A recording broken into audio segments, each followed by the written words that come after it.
योगी जी, विपक्ष के लोग कहते हैं कि अब हम पौराणिक काल में नहीं जी रहे, अब हम एक संवैधानिक काल में जी रहे हैं जहां लॉ में प्लेसेस ऑफ वर्शिप एक्ट भी है।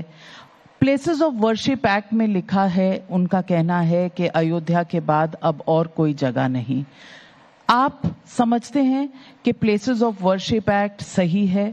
अब तक सरकार ने अपनी राय नहीं व्यक्त की है, क्या करना चाहिए? देखिए, हम लोग हर एक एक्ट का सम्मान करते हैं। भारत के संवैधानिक दायरे में रह करके देश की आस्था को भी आगे बढ़ाना चाहते हैं, उस पर विश्वास रखते हैं। मैं पूछना चाहता हूं, बाबा साहब भीमराव अंबेडकर का जो मूल संविधान था, उसका प्रियम्बल क्या कहता है? आप अपने स्वार्थ के लिए, अपने वोट बैंक के लिए देश की आस्था के साथ खिलवाड़ करने की छूट कांग्रेस को किसने दे दी?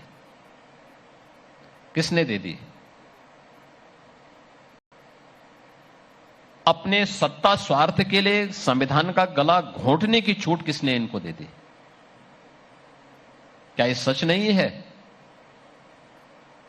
कि भारत का संविधान जो बाबा साहब भीमराव अंबेडकर ने 26 नवंबर 1949 को भारत की संविधान सभा को सौंपा था, उसमें इस बात का स्पष्ट उल्लेख किया है। प्रियम्बल इस बात को बोलता है, आस्था का सम्मान करते हुए। लेकिन 1976 में जब इस देश के मौलिक अधिकार सस्पेंड किए गए थे, देश के अंदर इमरजेंसी लागू थी, तब कांग्रेस ने उस समय उसको हटा करके दो नए शब्द जोड़े थे, और सेकुलर एंड सोशलिस्ट, ये दो शब्द जोड़े थे। प्रियम्बल किसी भी संविधान की या किसी भी ग्रंथ का जो प्रस्तावना होती है, वो उसकी आत्मा होती है। ये आत्मा का गला घोंटने जैसा कार्य की दुष्कर्म कांग्रेस ने किया था। इसके लिए ये देश कभी भी इन्हें माफ नहीं करेगा। इसका जवाब कांग्रेस को देना ही होगा। और मैं इसीलिए पूछना चाहता हूं इन लोगों से कि ये क्या तमाशा इन लोगों ने बनाया हुआ है?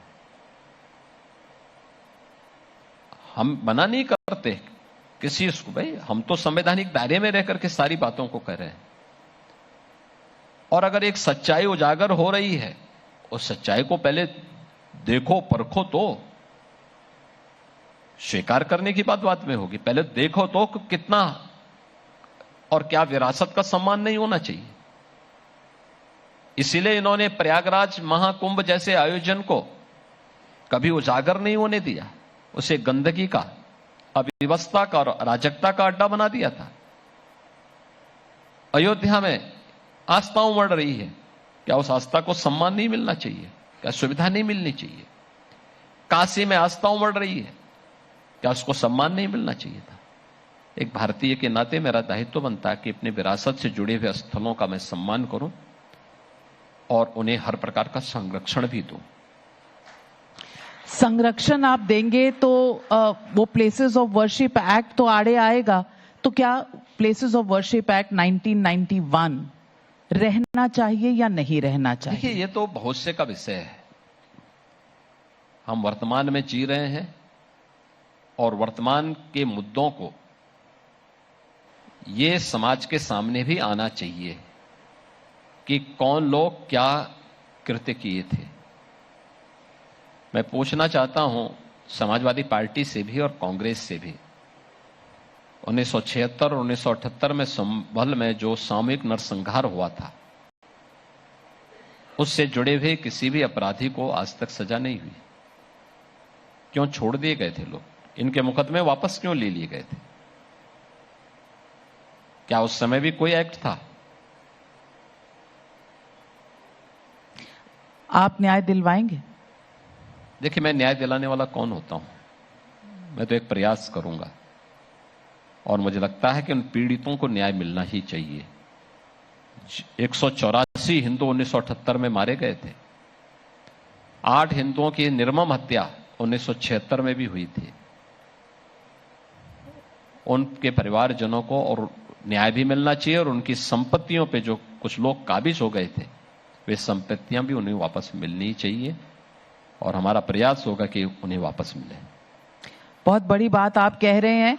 संभल में अब आप कैसे समझते हैं कि रास्ता कैसे निकलेगा? और कुछ लोग आप पर कटाक्ष भी करते हैं कि शायद राम मंदिर बनने के बाद बीजेपी के पास कोई मुद्दा नहीं है, इसीलिए संभल को उजागर करके 2027 की लड़ाई लड़ रहे हैं। देखिए, हमने कभी इसको राजनीतिक मुद्दा नहीं बनाया। आपने तो मुझे महाकुंभ के बारे में बोला था, तो मैं महाकुंभ के बारे में बोल रहा था। संभल चूंकि उत्तर प्रदेश में है, आपने संभल के बारे में पूछा तो संभल के बारे में बोल रहा हूं। लेकिन जनता को पता तो लगना चाहिए कि इस राज्य पे शासन करने वाले वे लोग कौन थे जो सच्चाई पे धूल डाल करके उसको छुपाना चाहते थे, और उसी सच्चाई को उजागर करने का एक माध्यम है संभल। हम लोग उसी प्रक्रिया को आगे बढ़ा रहे हैं। योगी जी, मल्लिकार्जुन खड़गे कहते हैं कि आप और मोदी जी चाहे सैकड़ों डुबकियां लगा लें, आपके पाप धुलने वाले नहीं हैं। किन पापों की बात कर रहे हैं? देखिए, मल्लिकार्जुन जी काफी बुजुर्ग नेता हैं और कांग्रेस के अध्यक्ष भी हैं। देर सवेर उनको भी डुबकी लगाने के लिए आना है। आप देखना, जरूर आएंगे, लेकिन अपनी खींच को मिटाने के लिए कुछ तो बोलेंगे। हम मल्लिकार्जुन खड़गे जी से पूछना चाहते हैं कि देखिए, व्यक्ति को जब उम्र बढ़ती है तो सच के ज्यादा नजदीक होता है। उनको इस सच को भी उजागर करना चाहिए कि उनके परिवार के साथ देश की आजादी के तत्काल बाद हैदराबाद का निजाम कौन था और उसके रजाकार कौन थे, इस सच्चाई को जिस दिन वे स्वीकार करके जनता जनार्दन के सामने बोलेंगे, खड़गे जी उस दिन संभल की सच्चाई को भी स्वीकार कर लेंगे। जब वह अपने परिवार के साथ हुई घटना को भी अपने राजनीतिक स्वार्थ के नाते डायलूट करना चाहते हैं, तो उनसे संभल की सच्चाई या प्रयागराज की तथ्यों के बारे में। आपको नहीं लगता योगी जी कि इंडोनेशिया के राष्ट्रपति कहते हैं कि मेरा डीएनए चेक कराओ तो मैं भारतीय मूल कहीं ना कहीं आपको मिल जाएगा? देश के बड़े इस्लामिक देश के राष्ट्रपति हैं, उनको ये कहने में कभी भी संकोच नहीं हुआ, लेकिन हमारे देश के कुछ लोगों को इतना संकोच क्यों तो होता? लड़ाई तो इसी बात को लेकर के है। तो मैं यही कहता हूं कि इंडोनेशिया दुनिया का सबसे बड़ा मुस्लिम देश है, सबसे बड़ा। और जो माननीय राष्ट्रपति इंडोनेशिया हमारे रिपब्लिक डे परेड के चीफ गेस्ट हैं,